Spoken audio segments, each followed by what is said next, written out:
தாகமும் பசியும். தாகமாயிருக்கிறவனுக்கு நான் ஜீவத் தண்ணீரூற்றில் இலவசமாய்க் கொடுப்பேன். வெளிப்படுத்தின விசேஷம் 21:6. தேவனுடைய படைப்பு ஒவ்வொன்றும் நமது நித்திய வாழ்வை உணர்த்தும் மாதிரியாக இருக்கிறது. நித்திய வாழ்வை தமது படைப்பில் தேவன் உணர்த்துகிறார். அவ்வாறே ஒரு மனிதனின் அமைப்பிலும் கர்த்தர் நமக்கு பாடங்களை வைத்துள்ளார். உதாரணத்துக்கு, தேவன் தந்த உறவுகள் ஒவ்வொன்றிலும் தமக்கும் நமக்கும் உள்ள உறவின் பெருமதிப்பை தேவன் வெளிப்படுத்தியிருப்பதை நாம் கண்டு உணர்ந்திருக்கிறோமா? நாளை மரணத்தை சந்திக்கக்கூடிய நமது சரீர அமைப்பிலும் அதன் ஒவ்வொரு உள்ளுறுப்புகள் அவயவங்களின் தொழில்களிலும் கூட நித்தியத்துக்கு நம்மை ஆயத்தம் செய்வதற்கான பாடங்கள் உண்டு. அவற்றில் ஒன்றுதான் தாகமும் பசியும். தாகத்துக்கு தண்ணீரும் பசிக்கு உணவும் இல்லாவிட்டால் நமது சரீரம் உயிர் வாழ முடியாது. சரீரத்தில் கொடுக்கப்பட்ட இந்த பசியும் தாகமும் மரணத்திற்குப் பின்னரும் வாழப்போகும் நமது ஆவி ஆத்துமாவுக்கும் அவசியம் என்ற உண்மையை சிந்திப்போம். நமது ஆத்துமாவிற்கும் தாகமும் பசியும் உண்டு. ஆனால் இந்த தாகத்தை வெறும் கிணற்று நீரினாலும் சமைக்கும் உணவினாலும் தீர்த்துவிட முடியாது. ஆத்துமாவில் நாம் தாகம் கொள்ளாவிட்டால் அதனை தீர்க்க வேண்டும் என்ற சிந்தனையும் நமக்கு ஏற்படாது.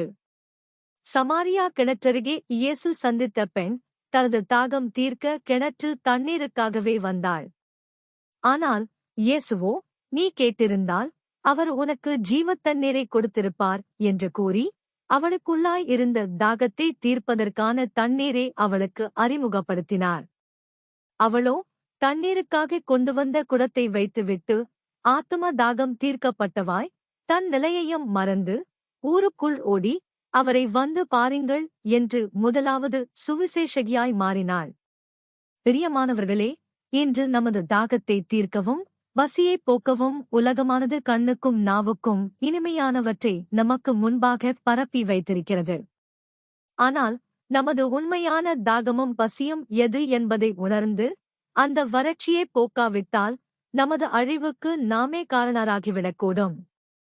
தாகமாயிருக்கிறவன் வரக்கடவன், விருப்பமுள்ளவன் ஜீவத் தண்ணீரை இலவசமாய் வாங்கிக் கொள்ள கடவன் என்று இயேசு வானவர் அழைக்கிறார். தன்னை உணரும் வரைக்கும் அந்த பெண்ணால் ஜீவத் தண்ணீரை அடையாளம் காண முடியவில்லை.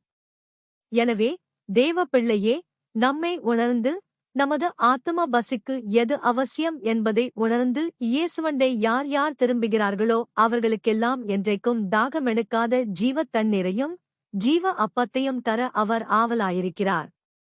ஜெபம். அன்பின் தேவனே, நீர் தருகின்ற ஜீவத் தண்ணீரையும் ஜீவாப்பத்தையும் பெற்றுக்கொள்ள தடையாக உள்ளவற்றை நான் அடையாளம் காண உதவியருளும். ஆமென்.